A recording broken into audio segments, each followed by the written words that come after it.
ラスボス。それは作品を締めくくる重要な局面で主人公の前に立ちふさがる最後の敵。ラスボスの機体は圧倒的な性能を持っていたり、チートとしか思えない武装を持っていたり、逆に主人公と対等な性能の機体に乗っていたりと様々です。それがゆえに主人公も決死の覚悟で戦いに臨んでいきます。今回はそんなガンダムシリーズのアニメ作品におけるラスボスの強さについて見ていきたいと思います。なお、本動画は各物語の結末ネタバレを含みますので、未視聴の方はご注意ください。ジオング。まず、機動戦士ガンダムのラスボスといえば、シャアの登場するジオングです。本機の強さは何といっても、サイコミュ搭載によって可能になったオールレンジ攻撃でしょう。優先誘導式の腕部の指すべてメガ粒子砲が搭載されているため、敵機へ四方から10門のメガ粒子砲を浴びせられます。他にも頭部と胴体計3門のメガ粒子砲が搭載されていて、当時のモビルスーツとは一線を画す攻撃力を誇っていました。最終決戦で出撃するといきなりサラミス級を4隻、モビルスーツ18機を撃墜するなど、完成度の 80% のモビルスーツに初めてサイコミを扱うパイロットが登場しているとは思えない戦果を挙げます。それでもマグネットコーティングを施したガンダムとニュータイプ能力が覚醒したアムロを圧倒するには至らず、4発もビームライフルを撃ち込まれた後に胴体部を失い、最終的には頭部ユニットを用いた奇襲で相打ちに持ち込みました。しかしガンダム以外では相手にならないほど圧倒的な強さを見せており、さらに当時敵なしとなっていたガンダムを足止めし、相打ちに持ち込めただけでラスボスとしてふさわしい活躍を見せた機体なのではないでしょうか。アプサラス3。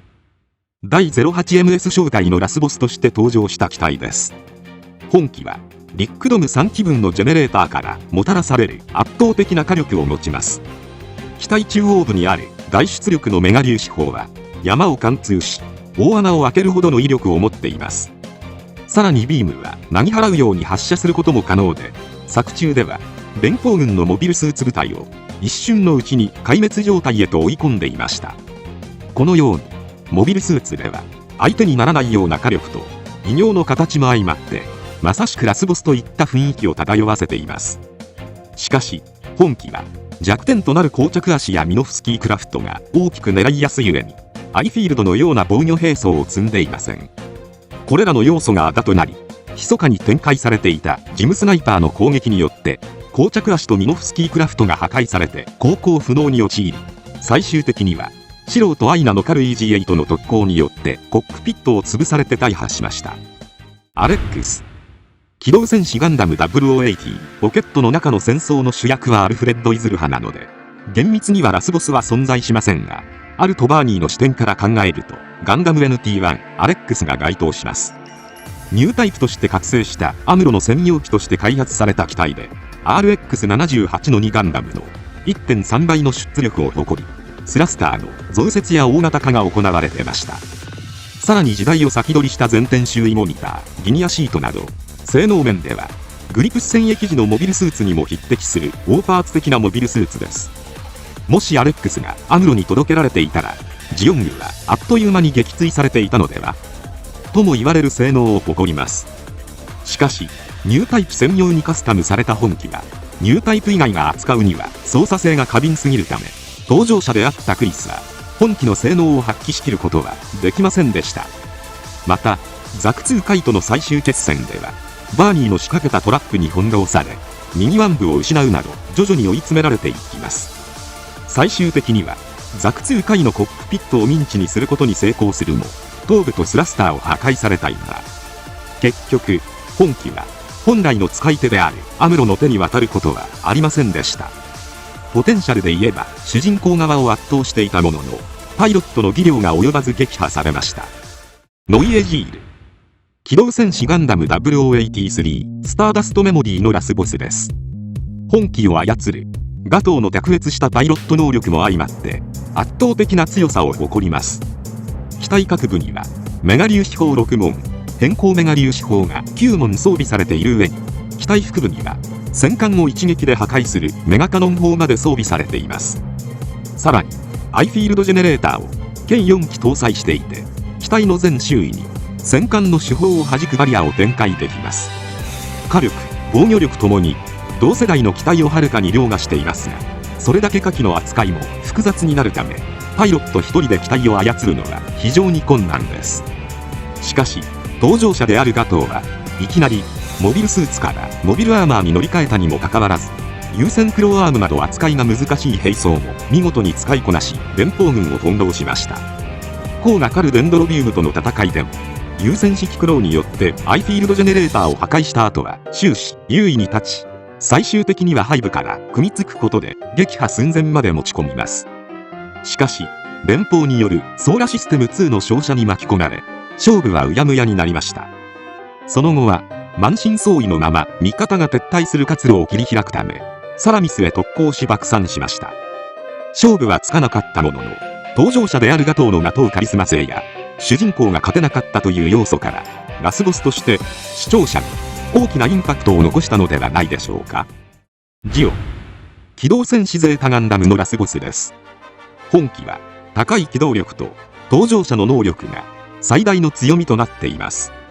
本機は非常にふくよかな見た目をしており、クワトロからはジュピトリスのだるまと揶揄されていましたが、実際は機体各部に50機もの姿勢制御スラスター、機体背部に加速用スラスターを搭載し、それらを戦艦クラスの出力を持つジェネレーターで稼働。さらにシロッコ独自開発のバイオセンサーによって同世代のモビルスーツをはるかに凌駕する反応速度と機動力を獲得しました。武装はビームライフルとビームソードのみと非常にシンプルですが、機体の天才であるシロッコの高い操縦技術とニュータイプ能力によって百式を圧倒。さらにキュベレイ戦では初見でファンネルを撃ち落とすという強さを見せつけており、ニュータイプ専用機とも互角以上の戦いを繰り広げました。最終決戦でもほぼ無傷のままゼータガンダムと渡り合いますが、死人の思念を味方につけたカミーユには隠し腕が通用せず、さらに機体の制御を奪われたところにスイカバーで撃破されました。他のラスボスとは違い、派手な武装こそ装備されていませんが、高機動モビルスーツを搭乗者の高い技量で操るという真っ当な強さを誇る機体となっています。クインマンサ、キューベレイ。ガンダムダブルゼータのラスボスです。まずクインマンサの強みは、全身に装備されたメガ粒子砲と30機近いファンネルから生まれる大火力です。さらに剣部のバインダーにはメガ粒子変更器も搭載されているため、防御力も高く、グリプス戦役に活躍したモビルアーマーとアクシズ製モビルスーツの要素を詰め込んだ集大成ともいえる機体となっています。しかし搭乗者であるプル2の不調など様々な要因が絡み合い、性能に見合うような圧倒的な戦果は上げられなかったようにも感じます。最終的にはプル2が自動に説得される形で機体を放棄し、その隙にゼータガンダムがグレミーごとコックピットを撃ち抜き破壊しました。とはいえ最終局面以外ではゼータガンダムですら赤子のようにあしらわれており、もはや通常のモビルスーツでは全くかなわないほどの強さを見せつけていました。真っ向勝負ではこの時期の最強格の機体ではないでしょうか。続いてキュベレイです。本機もファンネルによるオールレンジ攻撃を得意とします。とはいえキュベレイそのものはグリプス戦役時に投入されたモビルスーツであるため、ダブルゼータと比べれば型落ち機となっています。しかしハマーンの高い操縦技術とニュータイプ能力もあって、ダブルゼータガンダムのハイメガキャノンの直撃を受けても耐えるほどのサイコフィールドを発生させるなど、ラスボスにふさわしい性能を見せつけていました。ただジュドーの発言から最終決戦ではファンネルを多用しないなど、ハマーンが本来持つ優しさが勝敗を分けたのかもしれません。サザビー、逆襲のシャアのラスボスである本機は、高出力のジェネレーターからもたらされる大火力、バックパックをはじめ機体各部に内蔵されたロケットモーターとサイコフレームによって獲得した高い機動力と追従性という強みを持ちます。大型のモビルスーツに高い火力と防御力を持たせるコンセプトは、第一次ネオジオン構想時の機体に似ていますが、火力の向上に比重を置きすぎず、また以前よりも軽量化されたガンダリウム合金の採用で、高い機動力と継戦能力も両立した機体となりました。最終決戦ではアクシズを破壊しようとするアムロの前に立ちふさがり、ほぼ互角の性能となったニューガンダムと武装が尽きるほどの激しい死闘を繰り広げました。しかしアムロと対等に戦いたいというシャアのこだわりと、戦闘中に7位の試練に気を取られるなどの隙もあり、殴り合い空の果てにコックピットブロックが射出され、敗北を喫しました。クレブナール。本機は機動戦士ガンダムトワイライトアクシズの後半で登場した機体です。本作の最終戦ではアハバージール対クレブナールというまるでデンドロビウムとノイエジールのような大型モビルアーマー戦が繰り広げられています。デンドロビウムのような圧倒的な火力を誇る機体で、ミサイルの弾幕でファンネルを全て撃墜していました。ただエネルギー消費が激しいのか、トリスタンは早々に分離して戦っています。ネオジオング。機動戦士ガンダムユニコーンは小説版のラスボスはシナンジュでしたが、アニメ版ではネオジオングになりました。本機には大口径ハイメガ粒子砲や剣部の大型メガ粒子砲などラスボスモビルアーマーらしい耐火力の武装が多数装備されています。またアイフィールドジェネレーターも備えており、ビーム兵器に対しても高い防御力を有していました。しかし本機の強みは火力や防御力といった兵器の枠組みに収まるものではありません。本機最大の強みは背部に装備されたサイコシャード発生器によって疑似的なサイコフィールドを発生させ、登場者のイメージを具現化させられるという点にあります。最終決戦ではサイコフィールド内で敵機の武装を破壊。ユニコーンとバンシーは素手で戦うことを余儀なくされました。また宇宙の記憶をバナージへ流し込み、バナージの心を懐柔しようとしています。しかし人の可能性を信じるバナージの心が折れることはなく、むしろバナージの思いに反応したユニコーンガンダムのソフトチェストタッチによって機体を崩壊させられました。イメージの具現化というチートじみた能力を有している点からも間違いなく最強格のラスボスでしたが、バナージの思いの強さで勝利しました。セカンドネオジオング。機動戦士ガンダムナラティブではゾルタンが狩るセカンドネオジオングがラスボスとして立ちはだかりました。本機は強みとして有線式攻撃端末による敵モビルスーツのジャックが可能です。端末を敵機に繰り込ませることで OS を乗っ取り、敵機をまるでファンネルのように操ることが可能になります。作中ではコントロールを奪ったジェガンをフェネクスへ食らいつかせた状態で機体を自爆させるなど、動く爆弾としても利用する場面も見られました。フェネクスとナラティブの2機を相手にした際もサイコシャードでヘリウムのタンクを意図的に爆発させて追い詰めるなど圧倒的な強さを見せています。しかしヨナがフェネクスに登場したことでデストロイモードへと変化したフェネクスにはかなわず、あえなく機体を破壊されてしまいました。ネオジオング同様、本来かなう相手がいないような最強格のラスボスですが、対峙した相手もある意味チート機体だったため勝利に至りませんでした。サイコザク。機動戦士ガンダムサンダーボルトは厳密にはイオとダリルが2人とも主役なので、どちらがラスボスか指定することはできないようになっています。第1部では圧倒的性能を誇るフルアーマーガンダムを狩るようと、指揮を切ってモビルスーツと接続するリユースサイコデバイスによってサイコザクを操るダリルの戦いでした。そして第2部ではアトラスガンダムと未完成のサイコザクマーク2の戦い。第3部ではサイコザクにフルアーマーガンダムの外装をかぶせたパーフェクトガンダムとパーフェクトジオングの戦い。パーフェクトガンダムは初代ガンダムのようにラストシューティングをしていたり、アムロっぽいセリフが出ていたりしますが、ダリルはリユースサイコデバイスに加えニュータイプに覚醒し圧倒的な強さの孤高のパイロットになっており、一方イオは個人プレイだったのが仲間と協力する姿勢を覚えた戦い方になっていき、長きにわたる2人の戦いに決着がつきました。ペーネロペー。先行のハサウェイはラスボス機といえばレーンがかるペーネロペーが該当します。本機最大の強みは小型化されたミノフスキーフライトです。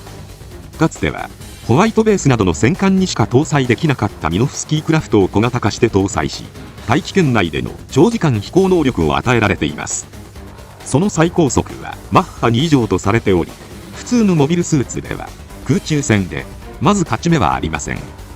ただ最強格のラスボスにも思えるペーネロペーですが、本機の前に立ちふさがったのは同じミノフスキーフライト搭載モビルスーツというコンセプトを持ち、機体の完成度、パイロットの技量ともに上だったシーガンダムでした。そのため第1部の戦いではマフティーに敗北しました。映画版では第2部が控えていますが、小説版では第3部の最終決戦でなんとか肉薄するも次第に追い詰められてしまいます。ただなんとかシーガンダムをビームバリアの設置ポイントまで誘導することに成功したため、モビルスーツ戦では負けたものの戦いには勝利しました。なお、今年2月に公開された第2部キルケーの魔女ではアリュゼウスが登場。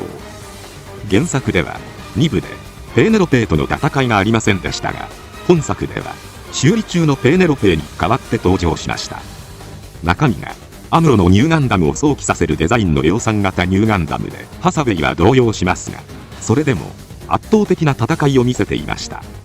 ペーネロペーにはファンネル装備であるアルゴスユニットの設定がありますが、制作者インタビューでは地上でファンネルは基本的に使えないと考えていることが伝わる話が出ているため、第3部ではファンネル装備ではない別の新装備のペーネロペーが出てくると思われます。ラフレシア、機動戦士ガンダム F91 におけるラスボスです。ラフレシアの強みは各部に搭載されたメガ粒子砲やビームキャノンなどの大量のビーム兵器と125本のテンタクラーロッドによる正確無比な攻撃にあります。触手のように伸びたテンタクラーロッドの先端部にはモビルスーツの装甲を最もたやすく切り裂くチェーンソーとビームガンが装備されていて、それらがネオサイコミによる制御で正確な攻撃を繰り出してきます。その攻撃の正確さは最大稼働状態になった F91 ですが、完全に避けきるのは難しく、右足や左腕を破壊されていました。ただカロッゾは敵機の索敵含め全てセンサーに頼りきりだったため、F91 の質量を持った残像にセンサーが混乱させられた際に対応できず、最終的にテンタクラーロッドでコックピットを自ら破壊し爆散しています。人間だけを殺す兵器であるバグの投入もあって、おぞましさを感じさせる機体なのではないでしょうか。ゴトラタン、ビクトリーガンダムではカテジナのゴトラタンが最後に立ちはだかりました。専用のジェネレーターを内蔵した大型メガビームキャノンの運用を前提として開発された機体で、ザンネック並みの高火力と機体各部とキャノンに装備されたスラスターによってもたらされる高い火力が特徴です。その高い火力によって作中ではリガミリティア側の戦力を大幅に削り、ネームドキャラの登場機を次々に破壊する破竹の活躍を見せました。また言葉巧みに嘘を騙し、コックピットから出てきたところをナイフで突き刺したりと、狂気としか言いようがない戦法を次々に繰り出しました。そのため本作のラスボスに関してはゴトラタンよりも登場者であるカペジナの強さと狂気の方が印象に残っている方も多いのではないでしょうか。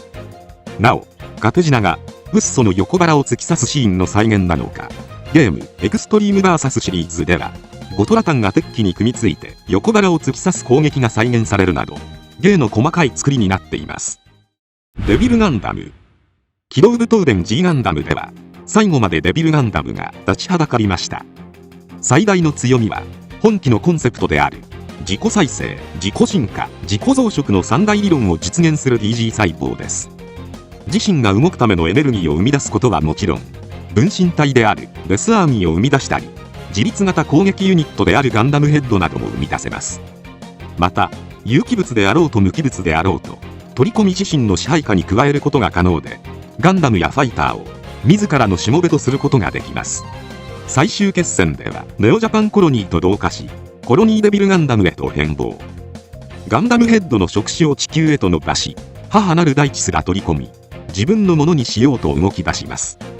しかし生体ユニットとして取り込んだレインがドモンの一世一代の告白に応えたことで、デビルガンダムは生体ユニットを喪失。そして2人による赤波ラブラブ天狂剣によってコアが破壊され崩れ去りました。圧倒的な巨大さと無敵に思える能力を誇っていながら、人間の肉体を核とするシステムが弱点となり、最終的には人間の愛に敗れるということで、それまでの宇宙世紀シリーズにはない展開を見せています。ガンダムエピオン、新機動戦機ガンダムウィングにおけるラスボス機です。本機の強みは重火器類を全く搭載していないにもかかわらず、ウィングゼロにも劣らない高い制圧力を発揮するパワーとスピードにあります。作中ではモビルドールが反応できない速度ですれ違いざまに切り倒していく高速戦闘を得意としていました。また射撃兵装が存在しないにもかかわらず、高い機動力ですぐさま敵機へ近づくことが可能なため、遠距離の敵も苦にしていません。またヒートロッドを用いて敵機の射撃兵装を絡め取り、無理やり接近戦へ持ち込むなど、自分の得意な土俵へ引きずり込むための手段を持ち合わせています。ただ、この戦闘スタイルが可能となるのは、搭乗者の高い操縦技術があってこそでしょう。最終決戦では、ウィングゼロと互角の戦いを繰り広げましたが、最終的には左腕を切り落とされ敗北。その後、リーブラの動力部を破壊しようとするヒーローの前に現れ、自らのビームソードで動力部を破壊し、爆炎の中に消え去りました。エピオンは、そのダークヒーロー的ないでたちや、主人公も登場した機体が最後に立ちふさがるという、珍しい要素を持ったラスボス機となっています。なお、爆炎の中に消えたエピオンですが、フローズンティアドロップでは火星へ持ち出されていたという設定になり、再びその姿を見せています。ガンダムバサーゴチェストブレイク、アシュタロンハーミットクラブ。機動新世紀ガンダム X におけるラスボス機です。彼らの最大の武器は、サテライトランチャーにあります。サテライトランチャーを装着したアシュタロンハーミットクラブがサブフライトシステムのような役割を果たし、マイクロウェーブを受信するリフレクターの役割を持つバサーゴチェストブレイクと連結することで発射可能となります。増設型サテライトキャノンともされる兵装で、2機のモビルスーツが合体して発射することで、その威力はツインサテライトキャノンにも匹敵するようです。劇中では、サテライトランチャーによって、新連邦軍と革命軍の機関を破壊した後、両軍の部隊にめがけて照射し、さらなる混乱を生み出そうとします。しかし、そこへツインサテライトキャノンを構えたガンダム WX が立ちふさがり、最終的には、サテライトキャノン同士の撃ち合いの末両機とも破壊されました。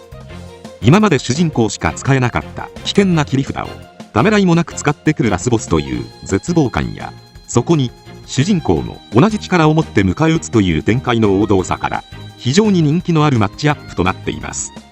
またラスボスキャラは大抵戦いで死んでいく中、フロスト兄弟は生き残りました。ターン X。 ターン A ガンダムのラスボスといえばターン X。 そしてターン X 最大の強みは言わずもがな月光町にあります。ターン X には各部に装備された強力な固定火器や、全身を最大10個に分離し攻撃を行ったり、敵を包囲して拘束できるブラディシージなど、他のモビルスーツをはるかにしのぐ様々な兵装が装備されています。それだけでも本作の世界では圧倒的な性能を誇る機体のように見えますが、月光町の前では全てが霞んで見えてしまうのではないでしょうか。一度月光町が発動してしまえば、周囲の機体はエネルギーを奪われ行動不能に陥ります。月光町に対しては一応アイフィールドバリアで対抗できますが、そのアイフィールドのエネルギーすら吸収されてしまうため、あまり意味はありません。そのためターン X に対抗できるのは同じく月光町を使えるターンタイプの機体のみとなっています。作中では月光町を発動してからは他のモビルスーツを圧倒する活躍を見せます。しかしそこへロランの登場したターン A が立ちふさがりました。ビームサーベルによる格闘戦で激しい斬り合いを行うも、最終的にはお互いの胴体部をサーベルで貫き相打ちとなります。その後月光町から作られた繭で登場者である銀河ナムごと包み眠りへとつきました。ちなみに作中で銀河ナムはターン X のことをターン A のお兄さんと呼んでいますが、テレビ版では外宇宙の文明が建造したターン X に対抗するためターン A が建造されたという設定で、小説「月に繭地には果実」ではターン X がターン A に対抗するために建造されたという設定を持ちます。他にも作品によっては瞬間移動できたりするので、ターン X はとターン A のどちらの方が強いのかは媒体によって異なるようです。プロビデンス。機動戦士ガンダムシードのラスボスといえばプロビデンスとソレオカルラウルクルーゼ。プロビデンスは第2次ヤキンドゥエ攻防戦時には最新の技術だったドラグーンシステムを搭載しており、ニュートロンジャマーキャンセラーによって生み出される無限のエネルギーを利用したオールレンジ攻撃が強みとなっています。なおまだ新しい技術だったこともあってか、初見殺し武装な一面もあり、オールレンジ攻撃を知っていたムーやフリーダム以外の機体はほとんどが対応できないまま撃墜されていました。またいきなり最新鋭の機体に乗せられたにもかかわらず、高い空間認識能力で完璧にドラグーンを使いこなすクルーゼの操縦技術も相まって、フリーダムですら完璧に対処するのが難しく、ミーティアを撃墜されています。作中では終盤まで他のモビルスーツを圧倒し3隻同盟を追い込みますが、フレイを失った後、シードに覚醒したキラによってドラグーンは撃ち落とされていき、最終的にはフリーダムに貫かれて敗北。それとほぼ同時にジェネシスの発射に巻き込まれ、機体は消滅しました。本機は一目でラスボスとわかるオーラのある見た目と世界への深い憎しみを抱いたクルーズの確信をついたセリフなどが相まって圧倒的な強さを誇るラスボスといえば、この機体とクルーゼを挙げる方も多いのではないでしょうか。デスティニー、レジェンド。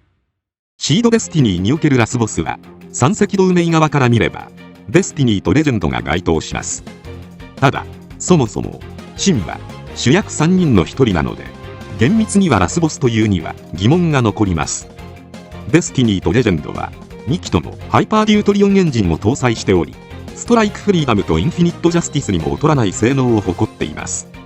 またデスティニーにはボアチュール・リミエールを利用した光の翼によってもたらされる高い機動力、レジェンドにはプロビデンスのものからさらに改良が加えられた第2世代ドラグーンによるオールレンジ攻撃など、同世代のモビルスーツを圧倒する独自の強みを有しています。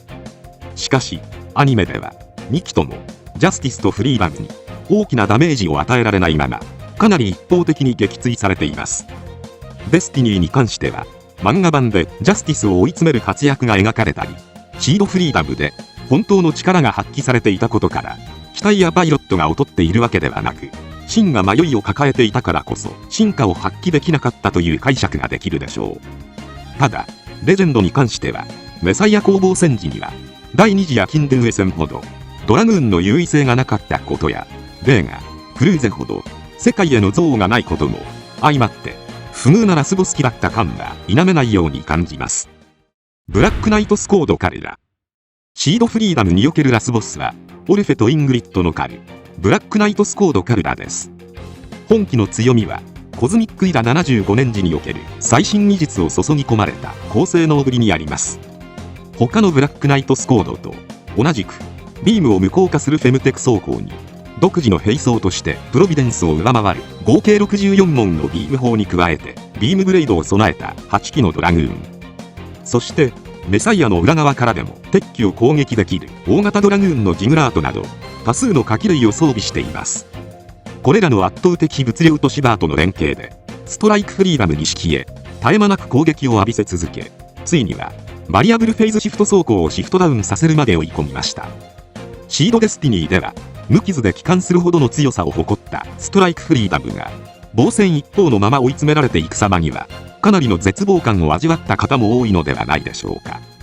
しかしストライクフリーダムがプラウドディフェンダーとドッキングしてからは立場が逆転し、マイティストライクフリーダムの圧倒的な性能に追い詰められ、最終的には不の御霊で貫かれて撃破されました。本機はシードシリーズにしては珍しくガンダムではないラスボスということで驚かれた方も多かったのではないでしょうか。スターゲイザー、ストライクノワール。シードコズミックイラ73スターゲイザーはストライクノワールオカルスベンとスターゲイザーに登場したセレーネの両方が主人公なので、厳密には特に主役やラスボスの対決という構図ではありません。ストライクノワールはストライクを再生産した純粋なモビルスーツとしての高性能機です。一方でスターゲイザーは人型モビルスーツですが惑星探査用なので戦闘用の兵器ではありません。しかし最大の強みであるボアチュール・リュミエールは太陽風をはじめレーザーや家電粒子を推進力に変換する能力が備わっており、歴代ガンダム史上最速レベルの速度を出すことが可能です。また推進力に変換する際に発生する粒子が作る光輪もモビルスーツを切り裂くほどの威力を有しており、こちらを利用してスローターダガー部隊を撃破するなどの活躍を見せています。作中ではストライクノワールの隙をついて組みつき、そのままアポロンへのプロパルションビームをボアチュール・リュミエールで受けることにより爆発的に加速、地球と金星の間まで吹っ飛ぶほどの負荷でストライクノワールを見事に大破させました。本来戦闘用ではない機体が移動手段を攻撃手段として転用するという斬新な戦い方に度肝を抜かれた方も多いのではないでしょうか。リボーンズガンダム、機動戦士ガンダム00におけるラスボスです。本機の強みはツインドライブシステムを採用したことによる00ライザーにも迫る性能とリボンズの卓越した操縦技術でしょう。ツインドライブを備えた00ライザーはもはやガンダムとは一線を画しており、イノベイドの最新兵器では太刀打ちできないほどの性能を誇っていました。しかしリボーンズガンダムズは真のイノベーターとして覚醒した刹那が狩る00ライザーを圧倒。さらに援護に来たアリオスを GN ファングで片手間に処理したり、プトレマイオス2に深い傷を負わせるなどラスボスにふさわしい活躍を次々に見せます。その後もトランザムで他を寄せ付けない激しい戦闘を繰り広げますが、00ライザーが量子化した際にリボンズに一瞬の隙が生まれたことで両機相打ちとなり大破しました。ただ主人公を終始圧倒した上に主人公機から動力源を奪うことにも成功するというガンダムシリーズでも屈指の主人公を追い詰めたラスボスとなっています。エルスガンダム00アウェイキニング・オブ・ザ・トレイルブレイザーでは未知の生命体エルスが敵として人類の前に立ちはだかりました。エルス自体が敵だったので特にラスボスと呼べる存在はいません。エルスは有機物であろうと無機物であろうと触れられると一瞬で取り込まれ、生き物であればそのまま死に至ります。しかも取り込んだモビルスーツや戦艦を模倣し、ほぼ同じ能力を再現する力も備えているため味方は減る一方なのに、エルスは次々に新しい力を蓄えて増えるという理不尽極まりない展開になります。そのためモビルスーツや兵器の性能が銅といった次元を完全に超えており、人類が勝てるような相手ではなく、全シリーズ屈指の絶望感のある敵となっています。もしエルスの目的が共存ではなく人類の侵略であったら、ダブルオークアンタを用いた対話による解決も叶わず、人類は全滅していたかもしれません。ベイガン・イア・シドガンダムエイジにおけるラスボスです。本機最大の強みは高い格闘戦能力やシドが有していた自己修復能力とダークフェザーによる高い砲撃力を併せ持っている点です。小説版によるとナノマシンによる自己再生や触手やビームによるオールレンジ攻撃も可能となっています。さらに月光鳥のようにあらゆる兵器を破壊するような能力も有しているようです。暴力的な強さを誇る機体ではありますが、何の信念もなくただ暴れ回り、ベイガンも連邦も見境なく攻撃するような悪魔と化します。さらに再生能力を利用することでラグラミスの残骸を吸収し巨大化しました。しかし見境なしに暴れ回ったことで連邦とベイガンの結束を促す結果となり、最終的には両軍からの攻撃で生まれた隙に AGFX の FX バーストモードで切り裂かれ大破しました。なお劇場版ではアセムとゼハートが中心の物語として再編集され、赤いレギルスとダークハウンドの戦いが描かれています。レギルスは無線誘導兵器のレギルスビットが強力な機体ですが、直前に味方の犠牲を伴ってまでリグマゼノン砲でガンダムもろとも焼き払おうとしたものの、ガンダムが前期生存していたことからメンタル面で焦りすぎていたからか肉弾戦主体で立ち回り、アセムに敗れました。カバカーリー G のレコンギスタにおけるラスボスになります。マスクのカルカバカーリーはレコンギスタ作戦における最終決戦機として開発された機体で、 G セルフと同じくバックパックの乾燥機能を有した万能機です。またミノフスキーフライトによる大気圏内の飛行能力など随所に高性能機として開発された工夫が垣間見えます。作中では24話にて登場。実戦投入されてすぐクノッソスを撃破し、そのまま G セルフと交戦しました。ただパーフェクトパックの圧倒的な性能の前に防戦一方となります。また大気圏突入後リアナ高地にてエネルギー切れを起こした G セルフと戦った際はパーフェクトパックと脚部を破壊することに成功しますが、お互いに機能を停止する形で決着を迎えました。設定上は非常に高い性能を誇る機体ですが、主人公に押され気味だったことからラスボスなのにどこか影が薄いという方も多く見られます。ダインスレイブ鉄血のオルフェンズには最終決戦で三日月の前に立ちふさがるラスボスといえる機体は登場しません。バルバトス・ルプスレックスにとどめを刺したのはジュリエッタのレギンレイズですが、そこへ持ち込むまでの過程を考えるとダインスレイブが最終兵器だったと言えるのではないでしょうか。ギャラルホルンが使用したダインスレイブは高高度レアアロイで製造された特殊な弾頭を超高速で発射することで、ナノラミネートアーマーですらやすやすと貫けるほど高い威力を発揮する兵器となっています。最終決戦では軌道上から地上に向け弾頭を放ち、一方的にバルバトス・ルプスレクスとグシオン・リベイク・フロシティを蹂躙しています。これが両機にとっての致命傷となり、ギャラルホルンの勝利に大きく貢献しました。その一方的な破壊力から、厄災戦でガンダムフレームなんて作らず、遠距離からガインスレイブを撃っていた方が良かったのではと一部から指摘されるほどです。鉄血のオルフェンズのボス機体といえば、第1期最後に三日月の前に立ちふさがったグレイズアインやバルバトスルプスが凄まじい戦いを繰り広げた橋丸戦の方が印象が強い方が多いかもしれません。ガンダムエアリアル回収型。水星の魔女におけるラスボスは、まさかのそれまで主役機だったエアリアル回収型でした。また、同時に巨大要塞クワイエットゼロがスレッタたちの前に立ちはだかりました。クワイエットゼロは広範囲にデータストームを展開し、領域内の機体を全て制御下に置きます。クワイエットゼロはパーメットが必要不可欠な世界である本作においてエアリアルとリンクすることでガンドノードを介し、広範囲へデータストーム領域を展開できる増幅器のような機能を持っており、領域内に入った兵器は全て支配下に置くことが可能です。作中でも宇宙議会連合の艦隊とモビルスーツの制御を掌握した上でガンドノードによって一方的に殲滅しました。これを突破するにはパーメットを使用しない兵器かクワイエットゼロのデータストームの影響を打ち破るほどのパーメットスコアが必要なので、接近できる機体が限られます。また要塞はエアリアル回収型と無数のガンドノードによって守られているため、近づくのも容易ではありません。スレッタはキャリバーンで中枢に向かい、エアリアルとガンドノードからの大量のファンネル攻撃を軽やかに回避して戦っていましたが、エリクトが加減していなければキャリバーンはやられていたかもしれません。最終的にはエリクトがスレッタの思いを受け入れたことで、エアリアルのエスカッシャンはキャリバーンと合体し戦いを終わらせました。主役機がラスボスとして登場し、最後は和解して主人公側につき戦いを終わらせるために力を発揮するというガンダムシリーズでも類のない決着を見せたことに、新時代のガンダムを感じた方も多いのではないでしょうか。ガンダム EX 機動戦士ガンダム復讐のレクイエムは、一年戦争の欧州戦線をジオン側の視点から描いた作品で、ネットフリックスにて2024年10月に全6話で配信されました。主人公がジオン軍人であるため、ラスボスは連邦軍のガンダム EX となります。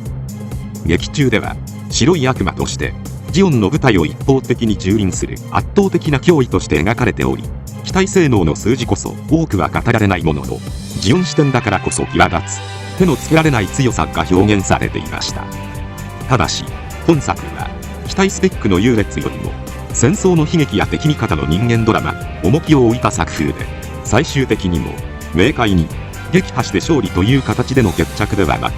主人公とガンダムのパイロットが分かり合えて戦いが終わりと思わせてからのグフカスタムがとどめを刺すという衝撃の結末。